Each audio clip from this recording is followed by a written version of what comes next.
അല്ലാഹു സുബ്ഹാനഹു വ തആല ഈ ദുനിയാവിൽ മനുഷ്യർക്കായി മുന്നിൽ വെച്ചു നൽകിയിട്ടുള്ള ഏറ്റവും വലിയ ഉപദേശകനാണ് മരണമെന്നത്. ഏത് രാജാവിനെയാകട്ടെ, ഏത് ദരിദ്രനെയാകട്ടെ, അവൻ്റെ മുന്നിലെല്ലാം മരണം വന്നെത്തുന്നതാണ്.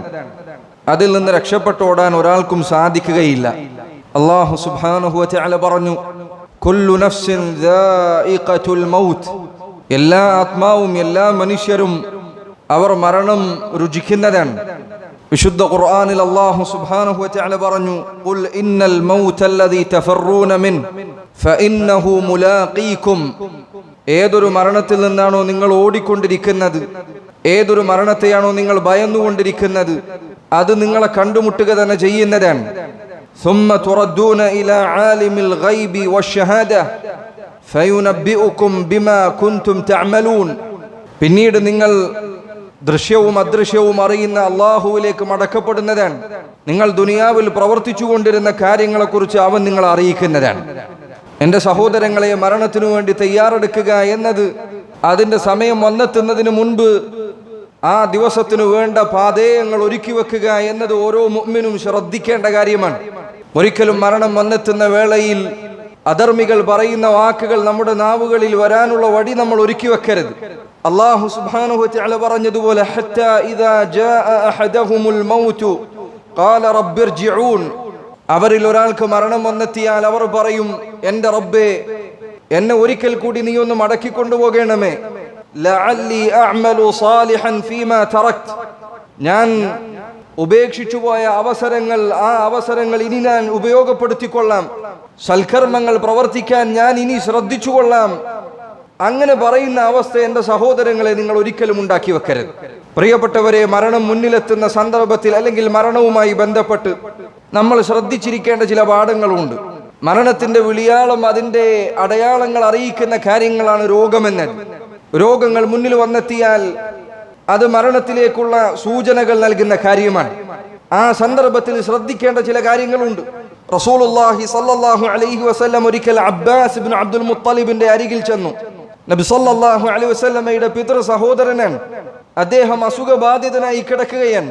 ഫതമന്നൽ മൗത്ത്, അദ്ദേഹം മരണം ആഗ്രഹിച്ചുകൊണ്ട്, മരിച്ചുപോയിരുന്നെങ്കിൽ എന്ന് ആഗ്രഹിച്ചുകൊണ്ട് ചില വാക്കുകൾ പറഞ്ഞു. അപ്പോൾ നബി സ്വല്ലല്ലാഹു അലൈഹി വസല്ലം പറഞ്ഞു, യാ അബ്ബാസ്, യാ അമ്മ റസൂലില്ലാഹ്, അല്ലയോ അബ്ബാസ്, അല്ലാഹുവിന്റെ റസൂലിന്റെ പിതൃ സഹോദരനായവരെ, ലാ തതമന്നൽ മൗത്ത്, നിങ്ങൾ ഒരിക്കലും മരണത്തെ ആഗ്രഹിക്കരുത്. ഇൻ കുൻത മുഹ്സിനൻ തസ്ദാദു ഇഹ്സാനൻ ഇലാ ഇഹ്സാനിക ഖൈറു ലക്, അബ്ബാസ്, നിങ്ങൾ അല്ലാഹുവിന്റെ അരികിൽ നന്മകൾ ചെയ്യുന്ന മനുഷ്യനാണ് എങ്കിൽ, സ്വർഗത്തിന് അർഹതയുള്ള മനുഷ്യനാണ് എങ്കിൽ, ഇനിയും ദിവസങ്ങൾ നിങ്ങൾക്ക് ലഭിച്ചാൽ കൂടുതൽ നന്മകൾ ചെയ്യാൻ നിങ്ങൾക്ക് അവസരമുണ്ട്. ആ അവസരം നിങ്ങൾ നഷ്ടപ്പെടുത്തരുത്. വഇൻ കുൻത മുസീഅൻ ഫഇൻ തുഅഖർ തസ്തഅതിബ് ഖൈറുൽ ലക്, ഇനി താങ്കൾ തിന്മകൾ ചെയ്തുകൊണ്ടിരിക്കുന്ന അവസ്ഥയിലാണുള്ളത് എങ്കിൽ ഇനിയും കുറച്ച് ദിവസങ്ങൾ ലഭിച്ചാൽ അല്ലാഹുവിലേക്ക് പുറത്തു പശ്ചാത്തപിച്ചു മടങ്ങാൻ നിനക്കൊരു അവസരം ലഭിച്ചേക്കാം. അതുകൊണ്ട് ഫലാ തതമന്നൽ മൗത്ത്, നിങ്ങൾ ഒരിക്കലും മരണം ആഗ്രഹിക്കരുത്. സഹോദരങ്ങളെ, രോഗം എത്ര കഠിനമായാലും, അസുഖം എത്ര ശക്തമായാലും, പ്രയാസങ്ങൾ എത്ര നീണ്ടുപോയാലും ഒരിക്കലും മരണം ആഗ്രഹിക്കരുത്, അതിനുവേണ്ടി പ്രാർത്ഥിക്കരുത്.